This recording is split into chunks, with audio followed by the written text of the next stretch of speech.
विदेश मंत्री भारत में थे तो काफी विस्तार से कई विषयों पर उनकी भी चर्चाएं हुई हैं।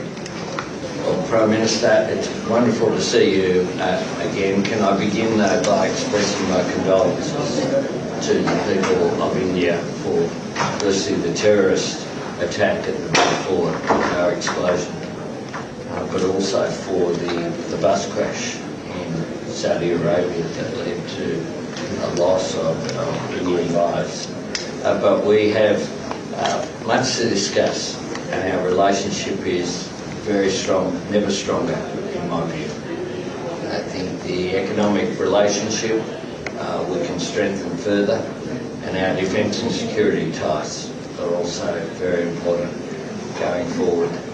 And I look forward to our discussion today. I know our foreign ministers have had a very successful meeting, and I of course saw your minister in Malaysia just a short time ago, and the relationship between us as well. I think the large Indian diaspora